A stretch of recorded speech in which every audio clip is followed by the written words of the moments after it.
Story 6 of the Best American Humorous Short Stories by Alexander Jessup, editor. My Double and How He Undid Me by Edward Everett Hale. It is not often that I trouble the readers of the Atlantic Monthly. I should not trouble them now, but for the importunities of my wife, who feels to insist that a duty to society is unfulfilled till I have told why I had to have a double, and how he undid me. She is sure, she says, that intelligent persons cannot understand that pressure upon public servants which alone drives any man into the employment of a double.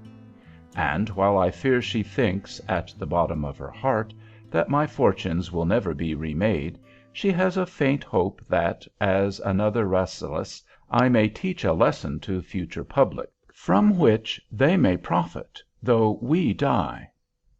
Owing to the behavior of my double, or, if you please, to that public pressure which compelled me to employ him, I have plenty of leisure to write this communication. I am, or rather was, a minister of the Sandemanian connection. I was settled in the active, wide-awake town of Naguadavick, on one of the finest water powers in Maine. We used to call it a western town in the heart of the civilization of New England. A charming place it was, and is. A spirited, brave young parish had I, and it seemed as if we might have all the joy of eventful living to our heart's content. Alas, how little we knew on the day of my ordination, and in those halcyon moments of our first housekeeping! To be the confidential friend in 100 families in the town, cutting the social trifle, as my friend Halliburton says, from the top of the whipped syllabub to the bottom of the sponge cake, which is the foundation, to keep abreast of the thought of the age in one's study, and to do one's best on Sunday to interweave that thought with the active life of an active town, and to inspirit both and make both infinite by glimpses of the eternal glory, seemed such an exquisite forelook into one's life. Enough to do, and all so real and so grand, if this vision could only have lasted. The truth is, that this vision was not in itself a delusion, nor indeed half bright enough. If one could only have been left to one's own business, the vision would have accomplished itself and brought out new paraheliacal visions, each as bright as the original. The misery was, and is, as we found out, I and Polly, before long, that, besides the vision, and besides the usual human and finite failures in life, such as breaking the old pitcher that came over in the Mayflower, and putting into the fire the alpenstock with which her father climbed Mont Blanc, besides these, I say, imitating the style of Robinson Crusoe, there were pitchforked in on us a great rowan heap of humbugs, handed down from some unknown seed time, in which we were expected, and I chiefly, to fulfill certain public functions before the community, of the character of those fulfilled by the third row of supernumeraries who stand behind the sepoys in the spectacle of the cataract of the Ganges. They were the duties, in a word, which one performs as a member of one or another social class or subdivision, wholly distinct from what one does as A, by himself A. What invisible power put these functions on me, it would be very hard to tell, but such power there was and is, and I had not been at work a year before I found I was living 2 lives, one real and one merely functional, for 2 sets of people, one my parish, whom I loved, and the other a vague public, for whom I did not care 2 straws. All this was in a vague notion, which everybody had and has, that this second life would eventually bring out some great results, unknown at present, to somebody somewhere. Crazed by this duality of life, I first read Dr. Wigan on the duality of the brain, hoping that I could train one side of my head to do these outside jobs, and the other to do my intimate and real duties. For Richard Greenough once told me that, in studying for the statue of Franklin, he found that the left side of the great man's face was philosophic and reflective, and the right side funny and smiling. If you will go and look at the bronze statue, you will find he has repeated this observation there for posterity.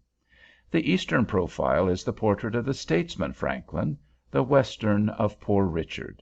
But Dr. Wigan does not go into these niceties of this subject, and I failed. It was then that, on my wife's suggestion, I resolved to look out for a double. I was at first singularly successful. We happened to be recreating at Stafford Springs that summer.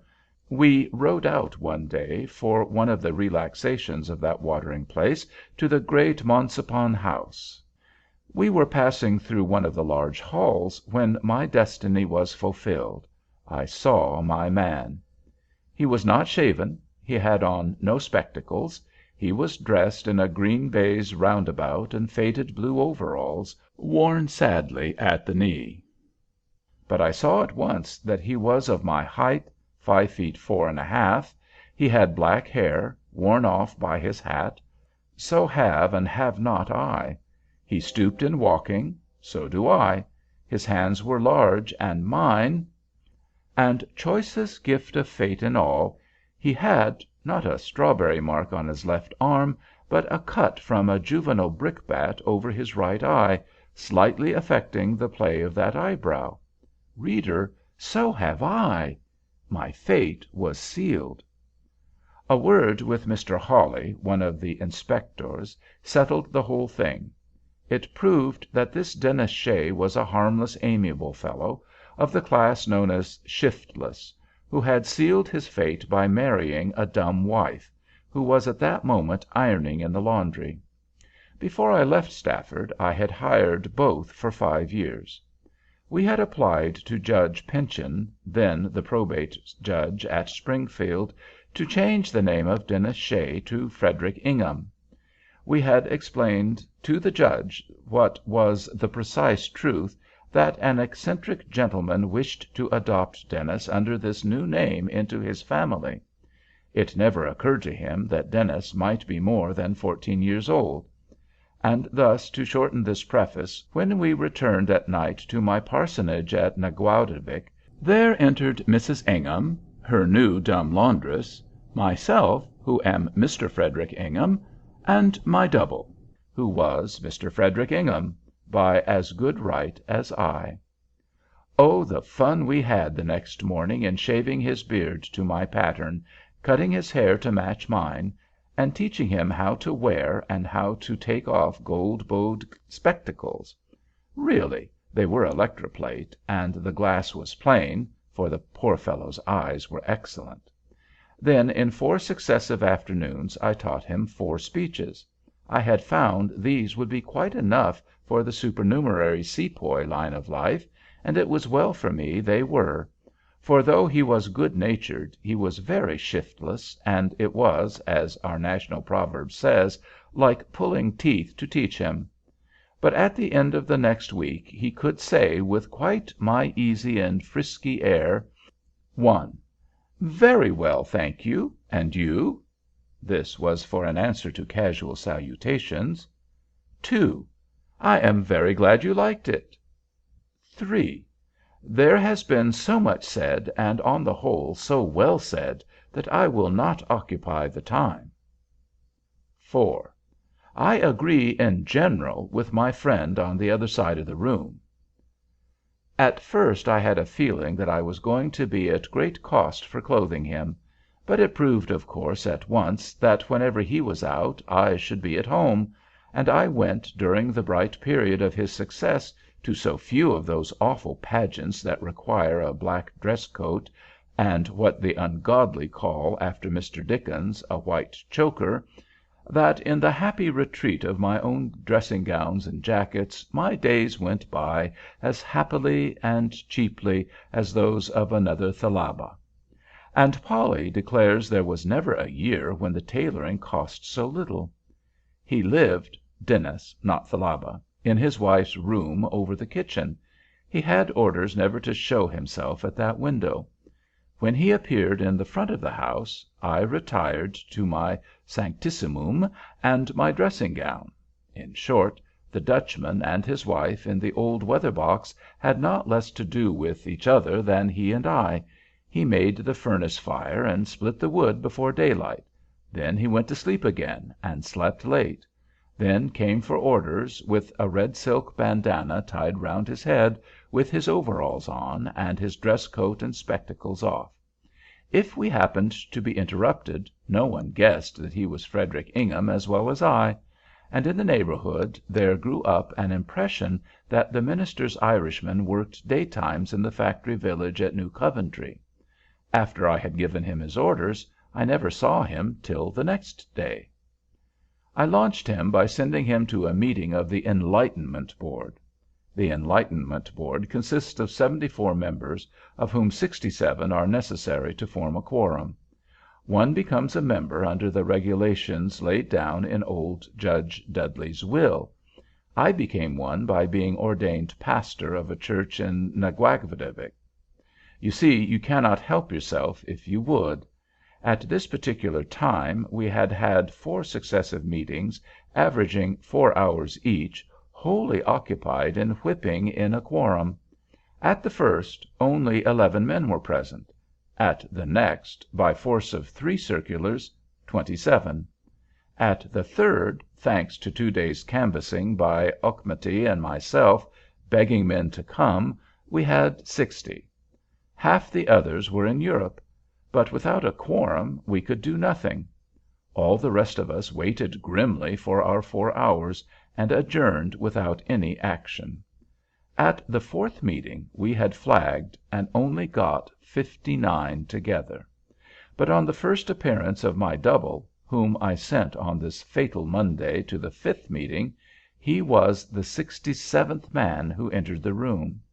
He was greeted with a storm of applause. The poor fellow had missed his way, read the street signs ill through his spectacles, very ill, in fact, without them, and had not dared to inquire.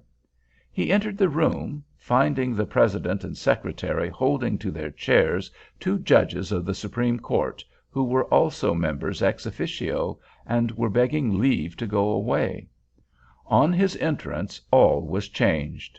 Presto! The by-laws were amended, and the Western property was given away. Nobody stopped to converse with him. He voted, as I had charged him to do in every instance, with the minority.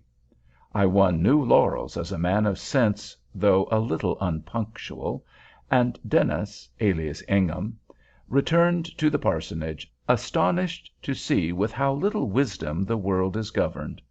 He cut a few of my parishioners in the street, but he had his glasses off, and I am known to be near-sighted. Eventually he recognized them more readily than I. I set him again at the exhibition of the New Coventry Academy, and here he undertook a speaking part, as in my boyish, worldly days I remember the bills used to say of Mademoiselle Celeste. We are all trustees of the New Coventry Academy, and there has lately been a good deal of feeling because the Sandemanian trustees did not regularly attend the exhibitions. It has been intimated, indeed, that the Sandemanians are leaning towards free will, and that we have, therefore, neglected these semi-annual exhibitions, while there is no doubt that Auchmuty last year went to commencement at Waterville. Now, the headmaster at New Coventry is a real good fellow, who knows a Sanskrit root when he sees it, and often cracks etymologies with me, so that, in strictness, I ought to go to their exhibitions.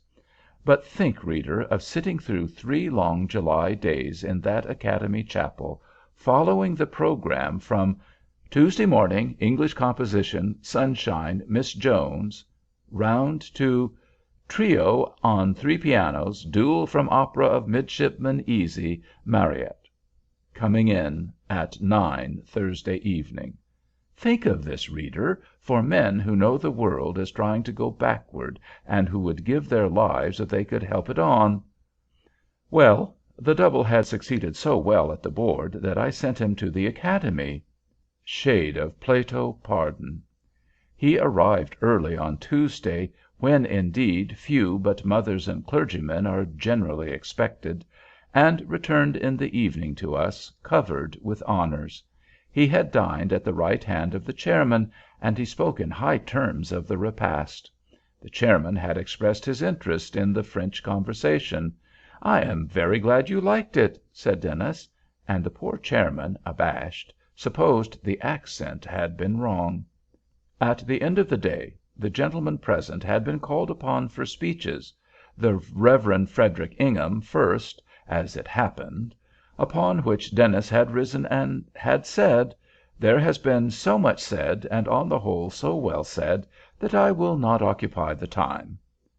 The girls were delighted, because Dr. Dabney, the year before, had given them at this occasion a scolding on impropriety of behavior at Lyceum lectures.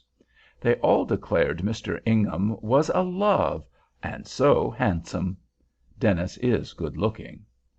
3 of them, with arms behind the others' waists, followed him up to the wagon he rode home in, and a little girl with a blue sash had been sent to give him a rosebud. After this debut in speaking, he went to the exhibition for 2 days more, to the mutual satisfaction of all concerned. Indeed, Polly reported that he had pronounced the trustees' dinners of a higher grade than those of the parsonage. When the next term began, I found 6 of the Academy girls had obtained permission to come across the river and attend our church. But this arrangement did not long continue. After this he went to several commencements for me, and ate the dinners provided. He sat through 3 of our quarterly conventions for me, always voting judiciously, by the simple rule mentioned above, of siding with the minority.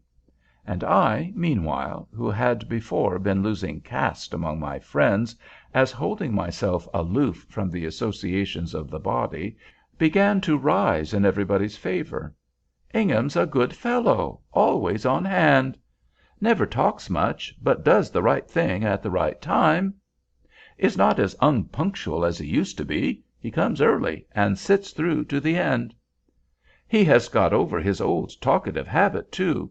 I spoke to a friend of his about it once, and I think Ingham took it kindly," and so on, and so on. This voting power of Dennis was particularly valuable at the quarterly meeting of the proprietors of the Naguadavick Ferry. My wife inherited from her father some shares in that enterprise, which is not yet fully developed, though it doubtless will become a very valuable property. The law of Maine then forbade stockholders to appear by proxy at such meetings. Polly disliked to go, not being, in fact, a hen's rights hen, and transferred her stock to me. I, after going once, disliked it more than she. But Dennis went to the next meeting and liked it very much. He said the armchairs were very good, the collation good, and the free rides to stockholders pleasant. He was a little frightened when they first took him upon one of the ferry boats, but after 2 or 3 quarterly meetings he became quite brave. Thus far I never had any difficulty with him. Indeed, being of that type which is called shiftless, he was only too happy to be told daily what to do, and to be charged not to be forth-putting or in any way original in his discharge of that duty. He learned, however, to discriminate between the lines of his life, and very much preferred these stockholders' meetings and trustees' dinners and commencement collations to another set of occasions from which he used to beg off most piteously. Our excellent brother, Dr. Fillmore, had taken a notion at this time that our Sandemanian churches needed more expression of mutual sympathy. He insisted upon it that we were remiss. He said that if the bishop came to preach at Naguadavick, all the Episcopal clergy of the neighborhood were present. If Dr. Pond came, all the Congregational clergymen turned out to hear him. If Dr. Nichols, all the Unitarians, and he thought we owed it to each other that whenever there was an occasional service at a Sandemanian church, the other brethren should all, if possible, attend. It looked well, if nothing more. Now this really meant that I had not been to hear one of Dr. Fillmore's lectures on the ethnology of religion. He forgot that he did not hear one of my course on the Sandemanianism of Anselm. But I felt badly when he said it, and afterwards I always made Dennis go to hear all the brethren preach, when I was not preaching myself. This was what he took exceptions to, the only thing, as I said, which he ever did except to. Now came the advantage of his long morning nap, and of the green tea with which Polly supplied the kitchen. But he could plead so humbly to be let off only from one or two. I never accepted him, however. I knew the lectures were of value, and I thought it best he should be able to keep the connection. Polly is more rash than I am, as the reader has observed in the outset of this memoir. She risked Dennis one night under the eyes of her own sex. Governor Gorges had always been very kind to us, and when he gave his great annual party to the town, asked us. I confess I hated to go. I was deep in the new volume of Pfeiffer's Mystics, which Halliburton had just sent me from Boston. "But how rude," said Polly, "not to return the governor's civility and Mrs. Gorges's, when they will be sure to ask why you are away." Still I demurred, and at last she, with the wit of Eve and of Semiramis conjoined, let me off by saying that, if I would go in with her and sustain the initial conversations with the governor and the lady staying there, she would risk Dennis for the rest of the evening. And that was just what we did. She took Dennis in training all that afternoon, instructed him in fashionable conversation, cautioned him against the temptations of the supper table, and at 9 in the evening he drove us all down in the carryall. I made the grand star entrée with Polly and the pretty Walton girls, who were staying with us. We had put Dennis into a great rough top coat without his glasses, and the girls never dreamed, in the darkness, of looking at him.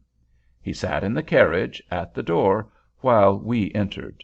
I did the agreeable to Mrs. Gorges, was introduced to her niece, Miss Fernanda. I complimented Judge Jeffreys on his decision in the great case of Daulney versus Laconia Mining Company. I stepped into the dressing-room for a moment, stepped out for another, walked home, after a nod with Dennis, and tying the horse to a pump, and while I walked home, Mr. Frederick Ingham, my double, stepped in through the library into the gorgeous grand saloon. Oh, Polly died of laughing as she told me of it at midnight. And even here, where I have to teach my hands to hew the beech for stakes to fence our cave, she dies of laughing as she recalls it, and says that single occasion was worth all we have paid for it. Gallant Eve that she is!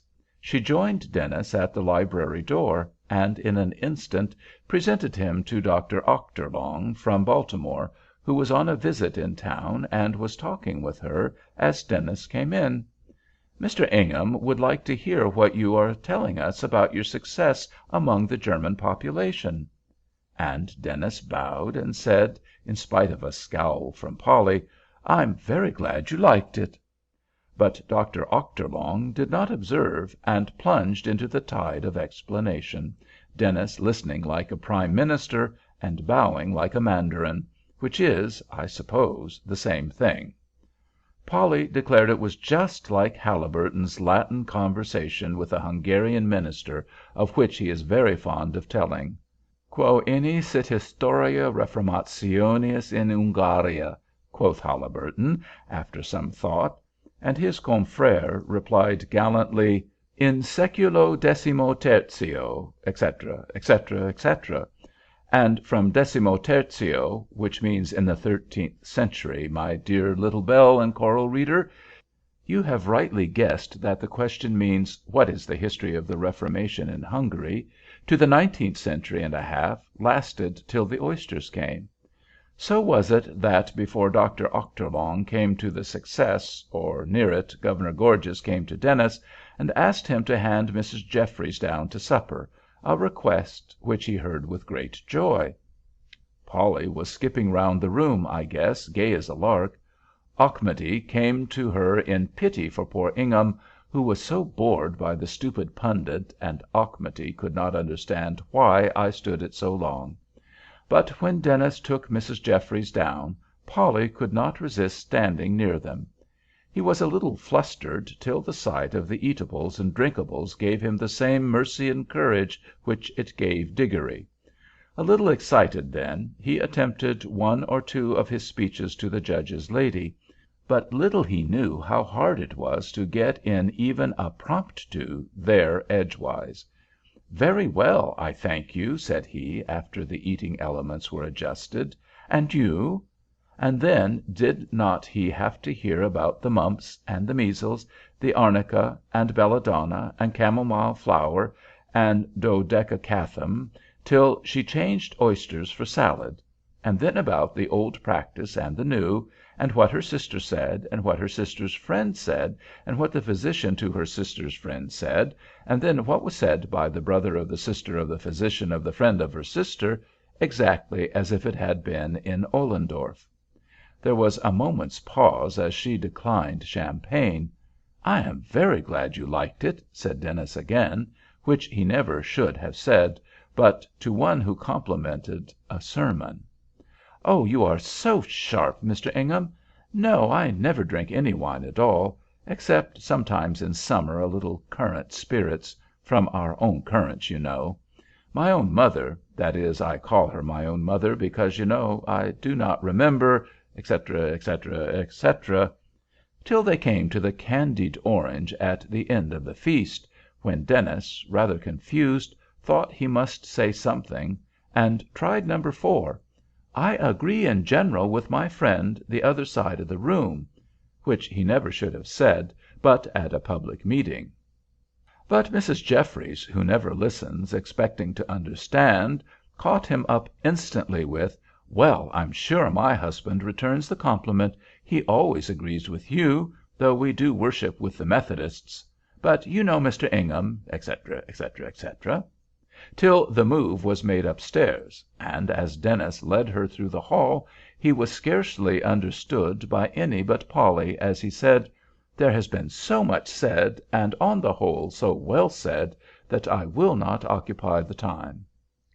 His great resource the rest of the evening was standing in the library, carrying on animated conversation with one and another in much the same way. Polly had initiated him in the mysteries of a discovery of mine, that it is not necessary to finish your sentence in a crowd, but by a sort of mumble, omitting sibilants and dentals. This indeed, if your words fail you, answers even in public extempore speech, but better where other talking is going on. Thus, "We missed you at the Natural History Society, Ingham." Ingham replies, "I am very glum, that is, that you were By gradually dropping the voice, the interlocutor is compelled to supply the answers. "Mrs. Ingham, I hope your friend Augusta is better." Augusta has not been ill. Polly cannot think of explaining, however, and answers, "Thank you, ma'am, she is very rare reason in lower and lower tones. And Mrs. Throckmorton, who forgot the subject of which she spoke, as soon as she asked the question, is quite satisfied. Dennis could see into the card room, and came to Polly to ask if he might not go and play all fours. But of course she sternly refused. At midnight they came home delightedly, Polly, as I said, wild to tell me the story of victory, only both the pretty Walton girls said, "Cousin Frederick, you did not come near me all the evening." We always called him Dennis at home, for convenience, though his real name was Frederick Ingham, as I have explained. When the election day came round, however, I found that by some accident there was only one Frederick Ingham's name on the voting list, and as I was quite busy that day in writing some foreign letters to Hall, I thought I would forego my privilege of suffrage and stay quietly at home, telling Dennis that he might use the record on the voting list and vote. I gave him a ticket, which I told him he might use if he liked to. That was that very sharp election in Maine which the readers of the Atlantic so well remember, and it had been intimated in public that the ministers would do well not to appear at the polls. Of course, after that, we had to appear by self or proxy.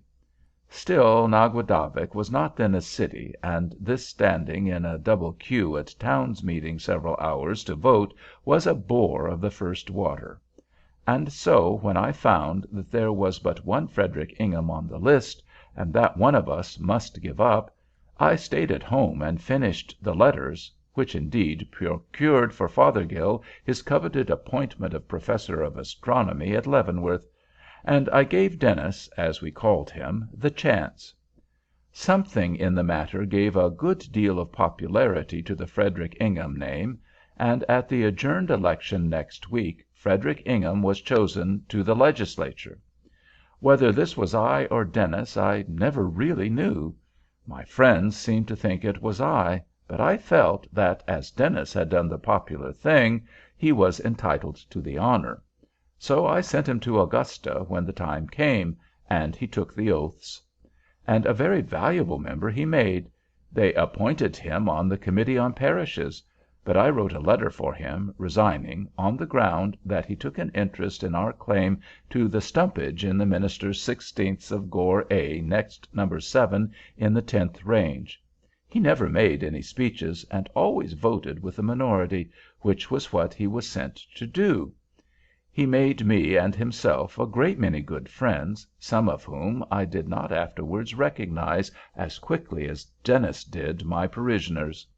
On one or two occasions when there was wood to saw at home, I kept him at home, but I took those occasions to go to Augusta myself. Finding myself often in his vacant seat at these times, I watched the proceedings with a good deal of care, and once was so much excited that I delivered my somewhat celebrated speech on the Central School District question, a speech of which the State of Maine printed some extra copies. I believe there is no formal rule permitting strangers to speak, but no one objected. Dennis himself, as I said, never spoke at all, but our experience this session led me to think that if, by some general understanding, as the reports speak of in legislation daily, every member of Congress might leave a double to sit through those deadly sessions and answer to roll calls and do the legitimate party voting, which appears stereotyped in the regular list of Ashe, Bocock, Black, etc., we should gain decidedly in working power. As things stand, the saddest state prison I ever visit is that Representatives' Chamber in Washington. If a man leaves for an hour, 20 correspondents may be howling, "Where was Mr. Pendergast when the Oregon bill passed?" And if poor Prendergast stays there, certainly the worst use you can make of a man is to put him in prison. I know, indeed, that public men of the highest rank have resorted to this expedient long ago. Dumas' novel of The Iron Mask turns on the brutal imprisonment of Louis XIV.'s double. There seems little doubt, in our own history, that it was the real General Pierce who shed tears when the delegate from Lawrence explained to him the sufferings of the people there, and only General Pierce's double who had given the orders for the assault on that town, which was invaded the next day. My charming friend George Withers has, I am almost sure, a double, who preaches his afternoon sermons for him. This is the reason that the theology often varies so from that of the forenoon. But that double is almost as charming as the original. Some of the most well-defined men, who stand out most prominently on the background of history, are in this way stereoscopic men, who owe their distinct relief to the slight differences between the doubles. All this I know. My present suggestion is simply the great extension of the system, so that all public machine work may be done by it. But I see I loiter in my story, which is rushing to the plunge. Let me stop an instant more, however, to recall, were it only to myself, that charming year while all was yet well.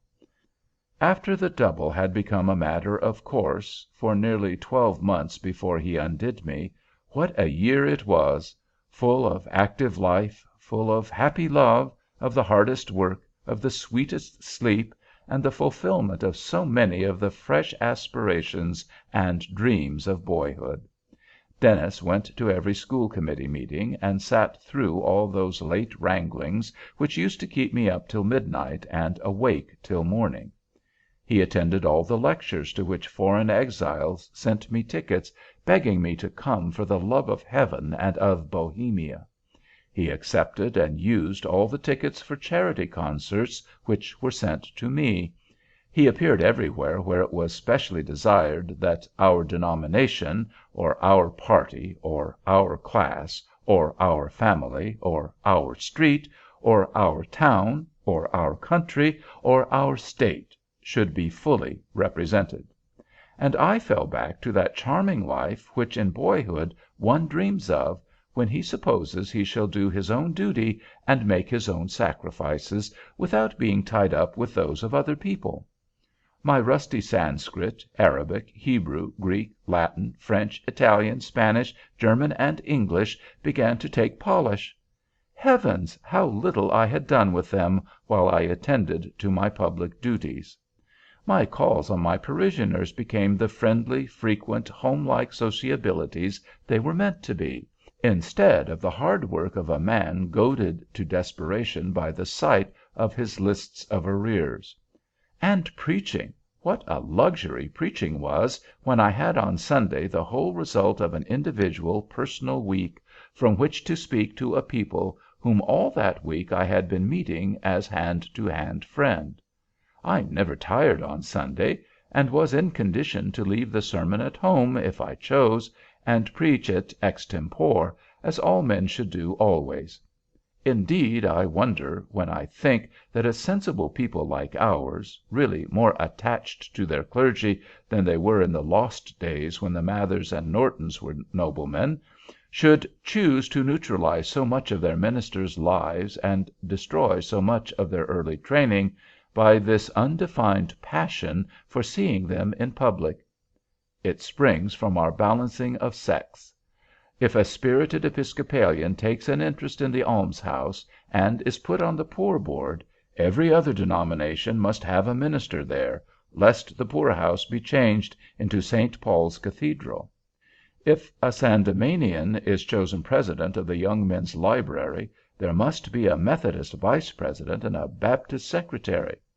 And if a Universalist Sunday School convention collects 500 delegates, the next Congregationalist Sabbath School conference must be as large, lest they, whoever they may be, should think we, whoever we may be, are going down.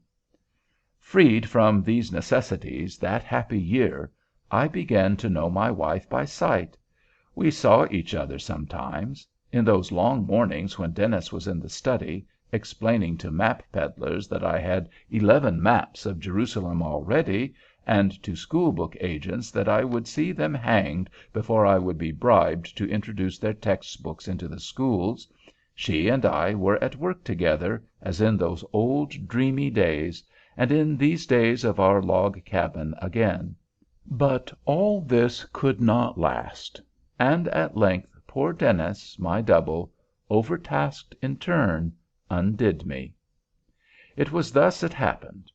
There is an excellent fellow, once a minister, I will call him Isaacs, who deserves well of the world till he dies, and after, because he once, in a real exigency, did the right thing, in the right way, at the right time, as no other man could do it. In the world's great football match, the ball by chance found him loitering on the outside of the field. He closed with it, camped it, charged it, home, yes, right through the other side, not disturbed, not frightened by his own success, and breathless found himself a great man, as the great Delta rang applause. But he did not find himself a rich man, and the football has never come in his way again. From that moment to this moment he has been of no use that one can see, at all. Still, for that great act we speak of Isaacs gratefully and remember him kindly, and he forges on, hoping to meet the football somewheres again. In that vague hope he had arranged a movement for a general organization of the human family into debating clubs, county societies, state unions, etc., etc., with a view of inducing all children to take hold of the handles of their knives and forks instead of the metal. Children have bad habits in that way. The movement, of course, was absurd, but we all did our best to forward, not it, but him. It came time for the annual county meeting on this subject to be held at Naguadavick. Isaacs came round, good fellow, to arrange for it, got the town hall, got the governor to preside, the saint, he ought to have triplet doubles provided him by law, and then came to get me to speak. No, I said, I would not speak, if 10 governors presided. I do not believe in the enterprise. If I spoke, it should be to say children should take hold of the prongs of the forks and the blades of the knives. I would subscribe $10, but I would not speak a mill. So poor Isaacs went his way sadly to coax Auchmuty to speak and Delafield. I went out.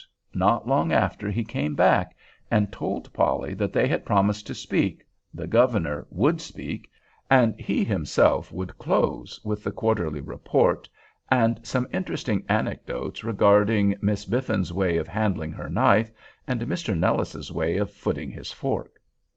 Now, if Mr. Ingham will only come and sit on the platform, he need not say one word, but it will show well in the paper. It will show that the Sandemanians take as much interest in the movement as the Armenians or the Mesopotamians, and will be a great favor to me. Polly, good soul, was tempted, and she promised.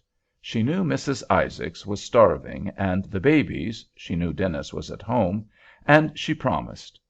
Night came, and I returned. I heard her story. I was sorry.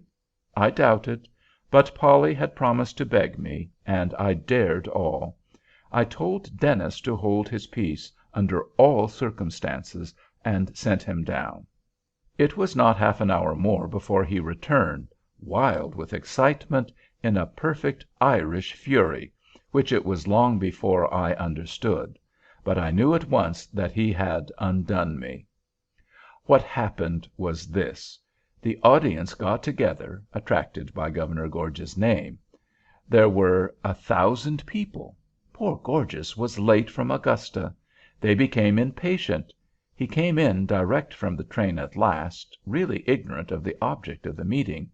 He opened it in the fewest possible words, and said other gentlemen were present who would entertain them better than he. The audience were disappointed, but waited. The governor, prompted by Isaacs, said, "The Honorable Mr. Delafield will address you."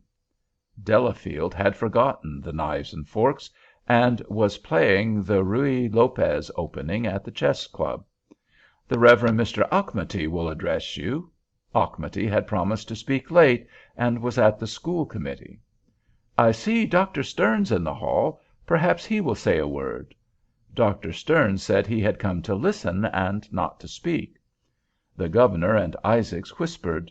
The governor looked at Dennis, who was resplendent on the platform, but Isaacs, to give him his due, shook his head. But the look was enough. A miserable lad, ill-bred, who had once been in Boston, thought it would sound well to call for me, and peeped out. "Ingham!" A few more wretches cried, "Ingham! Ingham!" Still Isaacs was firm, but the governor, anxious indeed to prevent a row, knew I would say something, and said, "Our friend Mr. Ingham is always prepared, and though we had not relied upon him, he will say a word perhaps." Applause followed, which turned Dennis's head. He rose, flattered, and tried number 3. "There has been so much said, and on the whole so well said, that I will not longer occupy the time," and sat down, looking for his hat, for things seemed squally. But the people cried, "Go on, go on," and some applauded. Dennis, still confused, but flattered by the applause, to which neither he nor I are used, rose again, and this time tried number 2. "I am very glad you liked it," in a sonorous, clear delivery. My best friends stared. All the people who did not know me personally yelled with delight at the aspect of the evening.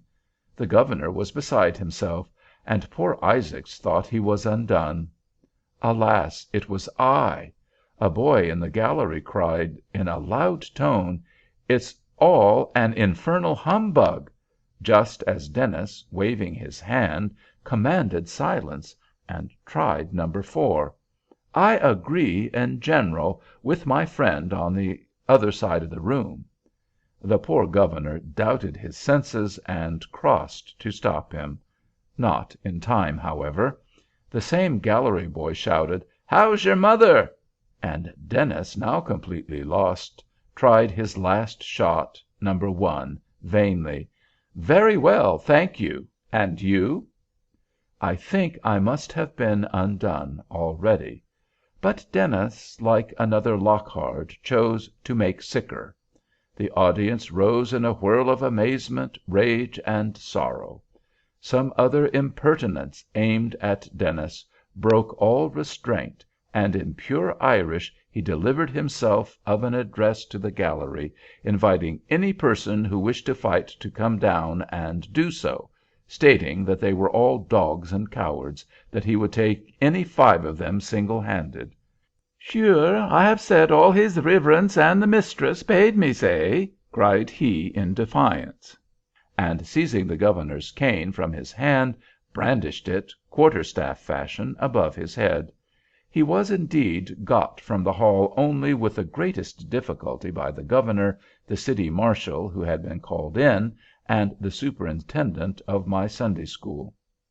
The universal impression, of course, was that the Reverend Frederick Ingham had lost all command of himself in some of those haunts of intoxication which for 15 years I have been laboring to destroy. Till this moment, indeed, that is the impression in Naugatuck. This number of the Atlantic will relieve from it 100 friends of mine who have been sadly wounded by that notion now for years, but I shall not be likely ever to show my head there again. No, my double has undone me. We left town at 7 the next morning. I came to number 9 in the 3rd range, and settled on the minister's lot. In the new towns in Maine, the first settled minister has a gift of 100 acres of land. I am the first settled minister in number 9. My wife and little Paulina are my parish. We raise corn enough to live on in summer. We kill bear's meat enough to carbonize it in winter. I work on steadily on my Traces of Sandemanianism in the 6th and 7th centuries, which I hope to persuade Phillips, Sampson and Company to publish next year.